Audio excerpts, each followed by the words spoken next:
et j'ai entendu parler de Medjugorje à Noël 1983. Et à l'époque, nous avions grandi avec Fatima parce que mon père était réfugié hongrois de la Deuxième Guerre mondiale. Et le Portugal, à l'époque, a accueilli beaucoup de réfugiés, dont la famille de mon père.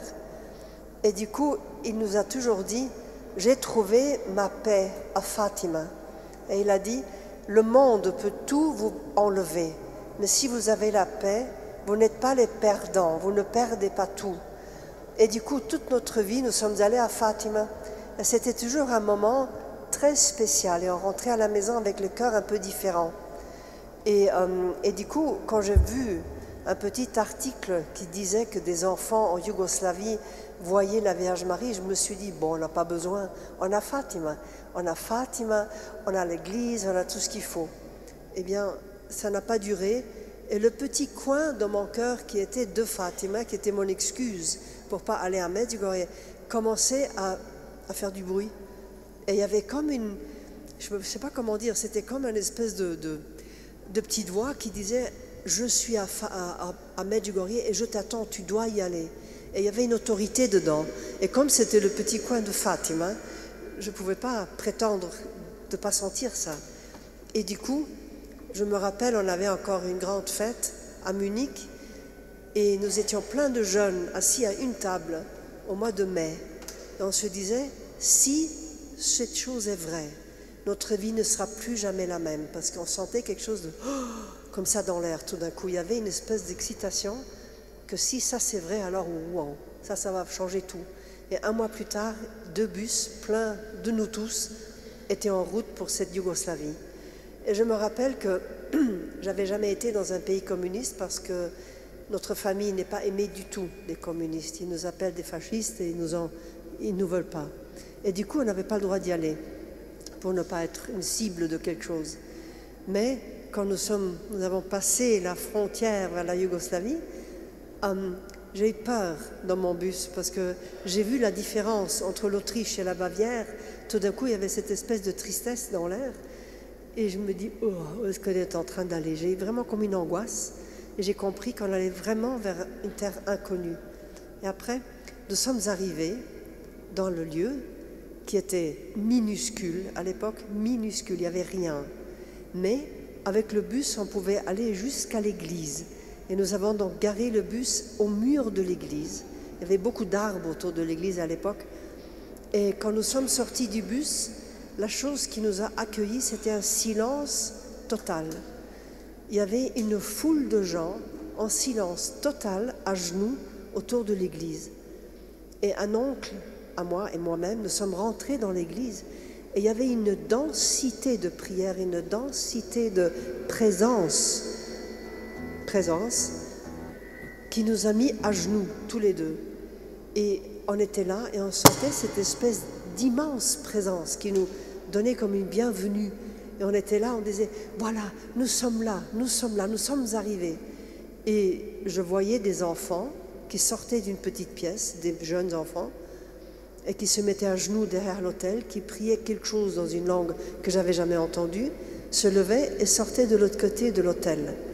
Et j'ai compris plus tard que nous sommes arrivés donc le 24 juin, au moment de l'apparition, au jour de Saint Jean-Baptiste, qui est le premier jour de l'apparition de 1981. C'est ce jour-là que les voyants l'ont vu pour la première fois.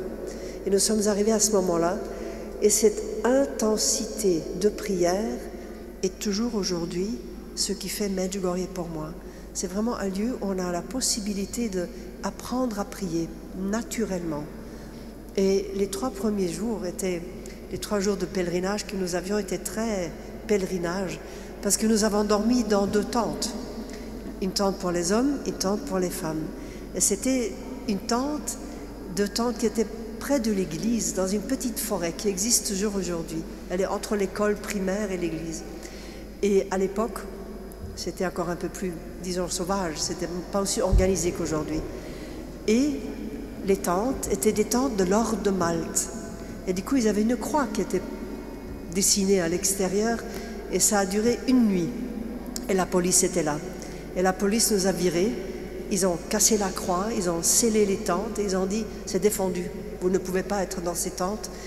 Et ils nous ont mis dans les champs. Et juste mes tantes et mes oncles qui étaient très âgés ont pu trouver un lit chez la famille Kozina et les Sivlic et tout cela. Mais nous, on était dans nos sacs de couchage dans les champs, derrière l'église. Donc c'était vraiment pèlerinage de chez pèlerinage.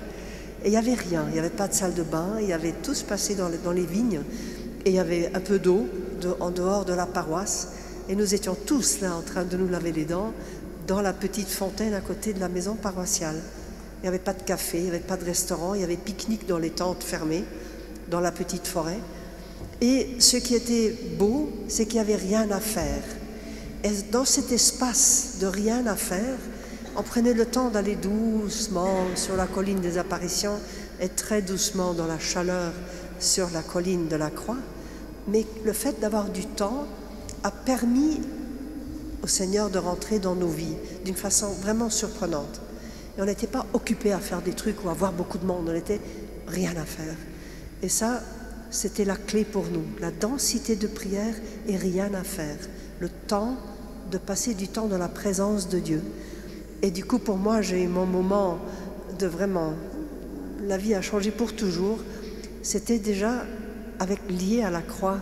C'était sur le chemin de la croix. Très tôt le matin, je ne sais plus quel jour, j'ai oublié, nous partions très tôt parce qu'il faisait chaud et nous avons commencé à faire le chemin de croix. Et le groupe allait assez vite et moi je sentais avec chaque pas que ça devenait plus lourd et je pouvais faire en moins de pas. Et entre la 5e, 6e station, je me suis assise. Je ne pouvais plus faire un pas, plus rien. Il y avait une espèce de poids qui était descendu. C'est comme si toute ma vie était un poids énorme. Je me suis assise. Et à l'époque, les buissons étaient plus petits, donc on pouvait voir l'église. Et toute la petite vallée avec les vignes, hein, il n'y avait pas grand-chose. Et j'étais là, et j'entendais comme ça, vous savez, les bruits de la chaleur. Il y avait tous les petits insectes autour de moi.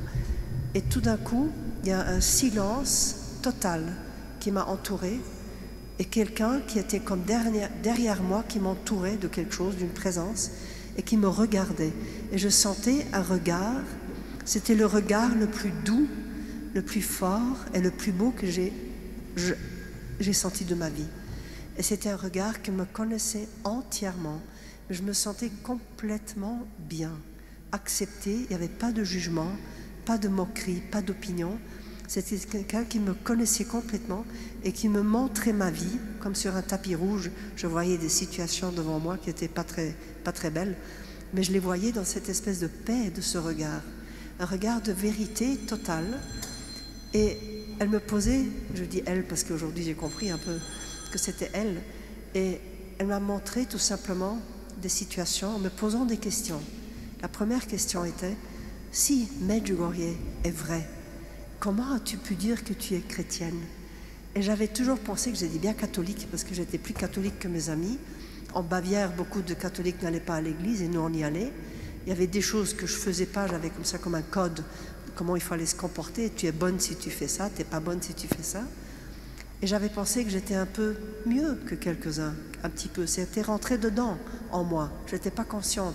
Je suis devenue très consciente à ce moment-là, que j'avais rien compris du tout à ce que c'était une plénitude d'une vie chrétienne. Je n'avais pas compris. J'avais pratiqué quelque chose, mais j'étais jamais entrée dans la profondeur. Et là, autre chose était en train d'arriver.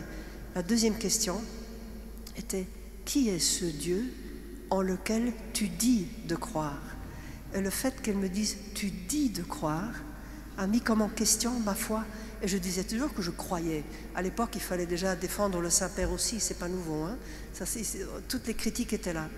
Et je défendais, je croyais et tout ça.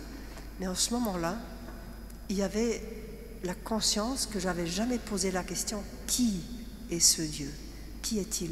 Parce qu'il était normal qu'il soit là. Du coup, je ne suis pas allée au-delà. Et à ce moment-là, une présence gigantesque est venue autour de nous. L'air s'est transformé en vie. Et l'air entière était présence. C'était la chose la plus belle, la plus immense et la plus complète. Il n'y a pas de parole pour décrire ça, parce que je crois que je serais morte si je n'avais pas été sous ce manteau-là, parce que c'était immense et bon. Bon, c'était la vie, c'était bon. Et la troisième question est venue à ce moment-là. Est-ce que ce Dieu existe vraiment? Ben, il y avait tout, il était là, partout. Et ce n'était pas un champ magnétique, c'était vraiment quelqu'un avec une personnalité. Quelqu'un qui regardait avec un grand regard.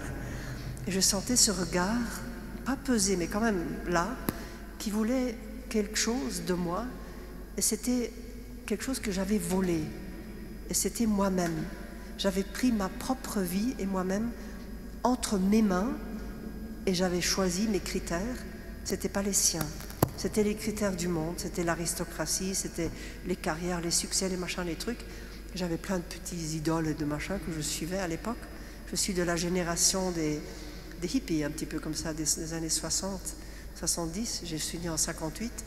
Donc j'avais plein de petits trucs.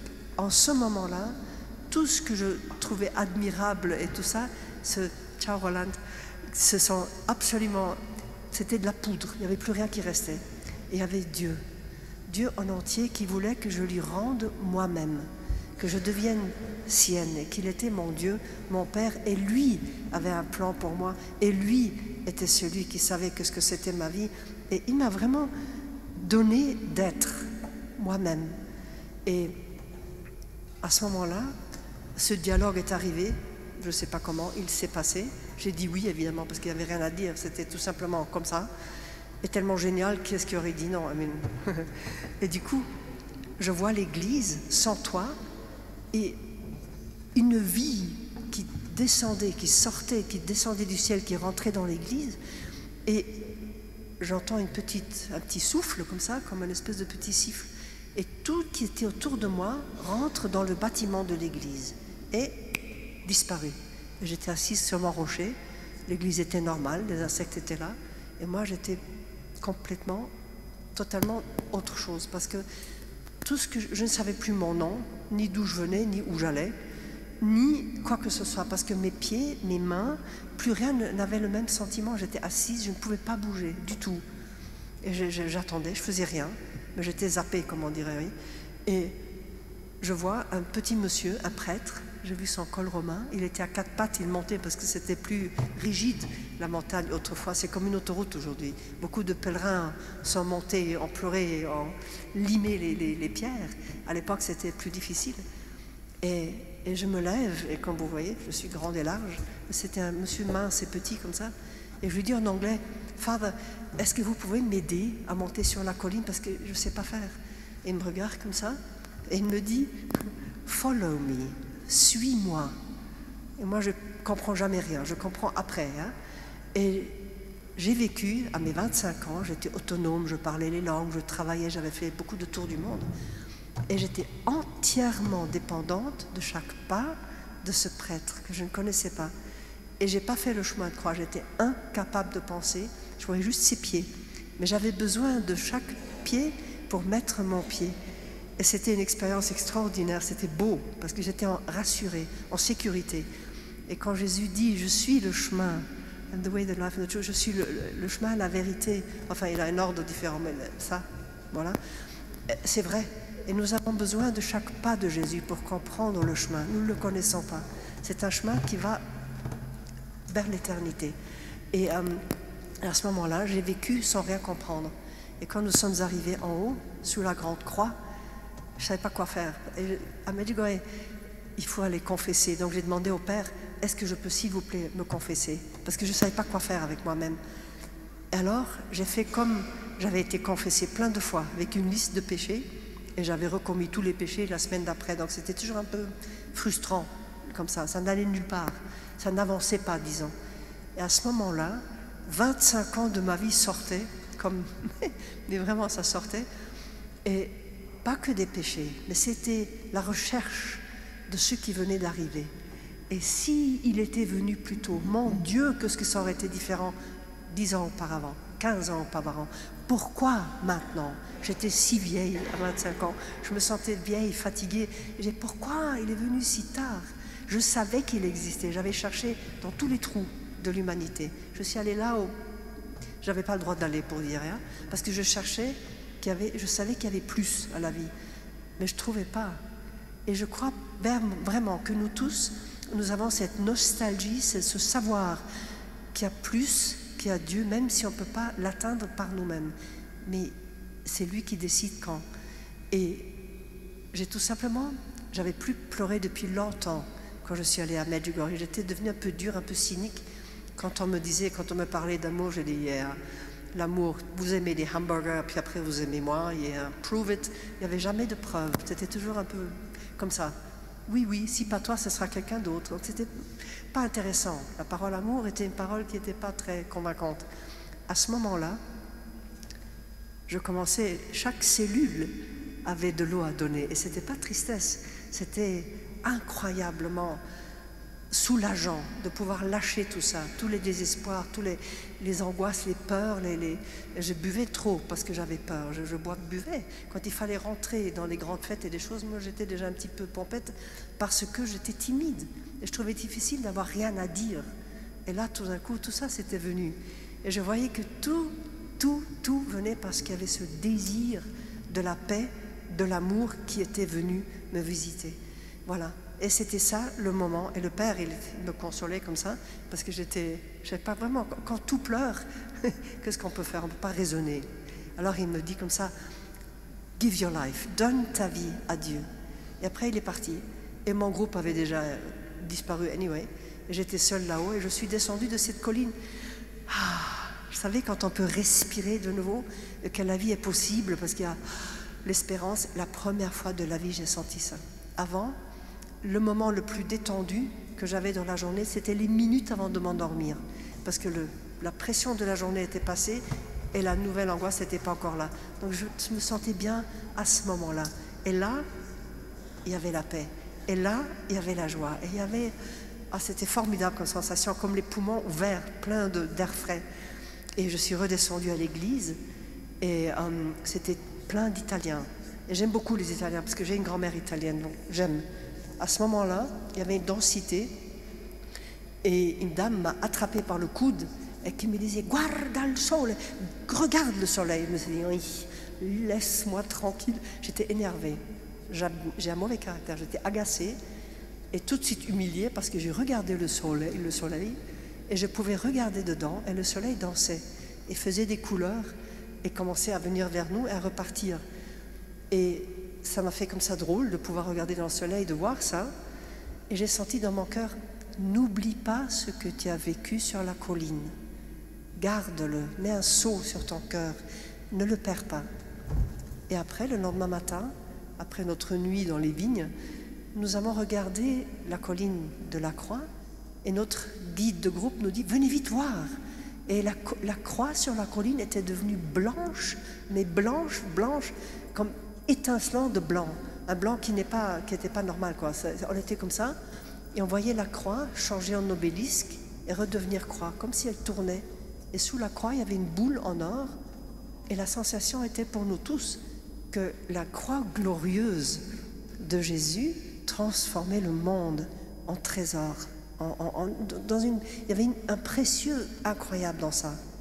Et de nouveau, cette sensation, ne perds pas ce que tu as vécu sur la colline parce que c'était vrai. Et quand je suis partie, après 3 jours, je savais que j'allais revenir très vite. Parce que j'avais une nostalgie de plus de ce Dieu qui est indescriptible. Et je l'ai encore, c'est jamais parti. Et ça fait 39 ans.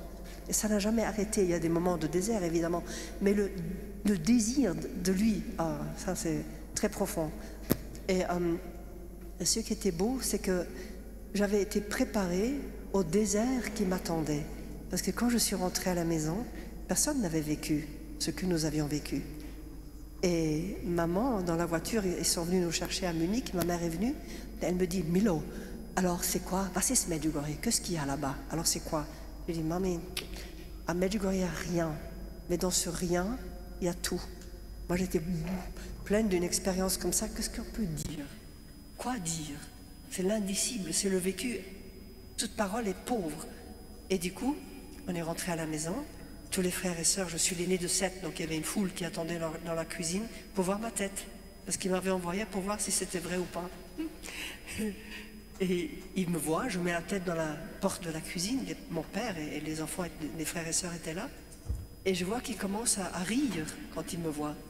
Alors il me dit, et alors, qu'est-ce qu'il y a, Medjugorje? J'ai dit, il y a le soleil qui tourne, le soleil tourne.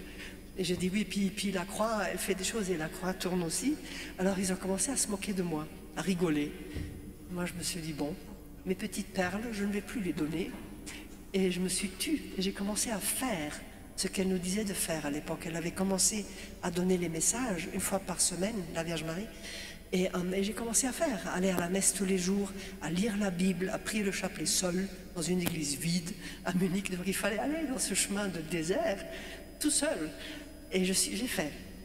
Et mes frères et sœurs et ma mère m'ont dit que quand je suis revenue, j'étais tellement changée qu'ils ont eu un choc. Maman a pensé que j'allais mourir. Elle a dit que j'étais complètement transformée, qu'elle avait senti que quelqu'un m'avait pris et mis sur des voies nouvelles. Et moi, j'avais rien senti, j'étais juste pleine de mon expérience. Et elle est allée prier et a dit à Dieu, je veux bien te la donner, mais s'il te plaît, laisse-la encore un peu. Elle a été entendue. Je suis encore là. Et les frères, un de mes frères qui est un grand ours comme ça, qui est quelqu'un de très fort, de très chaleureux, il me disait, j'étais en train de penser, est-ce que c'est vrai, est-ce que c'est pas vrai, ouais, peut-être, mais... Et je t'ai vu, j'ai dit, oh, c'est vrai. Ça parle pas pour moi nécessairement. J'ai dû être assez mauvaise grande sœur, qu'ils étaient choqués de mon changement. Et après, tout le monde est venu à Medjugorje, tout le monde de ma famille, inclus le grand-père, les cousins, tout le monde a commencé à venir. Et chacun, ce qui est beau, c'est que personne n'a le même chemin que l'autre, du tout. Tout le monde est différent. Et Medjugorje, ce que ça m'a beaucoup enseigné, ça continue à le faire, c'est que chaque personne est complètement unique. Et là, je fais un très grand raccourci, parce que j'ai eu les années avec le père Slavko. J'ai commencé à voyager, à travailler avec lui, à traduire, parce qu'il fallait traduire. Les pèlerins arrivaient et puis on combinait les langues. Et après, les voyants sont venus avec nous, on a voyagé, et les voyants aussi. J'ai commencé à traduire les voyants à l'époque. Et ce que j'aime tellement, c'est qu'aujourd'hui, ils nous parlent du regard de la Vierge Marie. Du regard, et ils disent quand elle vient. Il y a cette lumière très chaude qui vient avant, et après elle est là. Et ils disent, quand tu vois ses yeux, les yeux qui sont bleus, et qui regardent chaque enfant personnellement. Ivan parle beaucoup de ce détail. 5 minutes, merci. Il voit le regard aller de gauche à droite sur ses enfants, et elle connaît chacun entièrement. Il n'y a pas de foule, il y a mon enfant, et il le voit dans ses yeux. Et il dit, il voit des larmes d'amour et des larmes de joie quand elle nous voit près d'elle. Et il dit qu'elle a un mouvement dans le corps comme si elle voulait nous serrer contre son cœur. Et il dit, si nous savions comme nous sommes aimés, nous pleurerions de joie. Et ça, c'est une phrase qu'elle nous a dit à travers nos voyants. Et vous savez, de traduire ça aujourd'hui, après 42 ans pour Ivan, par exemple, et il n'arrive encore pas à trouver les paroles de la nature, de l'amour avec laquelle nous sommes aimés. C'est un amour tellement entier, tellement beau. Et si c'est elle qui nous aime comme ça, combien Jésus nous aime. Et ça nous attend à la messe. Et c'est ça qui nous est donné dans les sacrements de l'Église. Et c'est ça qui est Medjugorje, parce que ça nous rend vivants, beaux et concrets, ce que nous savons déjà, n'est-ce pas? On le sait, mais sans le savoir. Et Maria, un jour, on s'est donné la paix. On était dans la chorale en haut, dans l'église. Et elle me dit, tu sais, pour moi, la consécration est devenue aussi forte que l'apparition. Et je crois que ça, c'est l'essentiel de toute l'école de notre mère. C'est aimer, donner l'espace à son fils comme elle le donne. Et ça, c'est son école. Ces messages font ça avec notre cœur. Parce qu'elle ne parle pas de livres de théologie, elle parle de sa vie avec lui. Et elle sait. Non, elle n'avait pas de Vierge Marie pour aller, elle n'avait pas de chapelet. C'est elle qui nous a donné avec son fils. Donc voilà, et ça c'est l'expérience que j'ai tout le temps, à travers le Père Slavko, avec tous. Et c'est comme ça. Et je crois que ça ne va jamais être ennuyeux, et ça ne va jamais passer. Ça je suis sûre, parce qu'il y a toute l'éternité qui attend et qui commence maintenant. Et nous sommes tellement, tellement, tellement aimés, uniques et précieux, aux yeux de notre Mère et de notre Dieu. Voilà, merci de votre patience.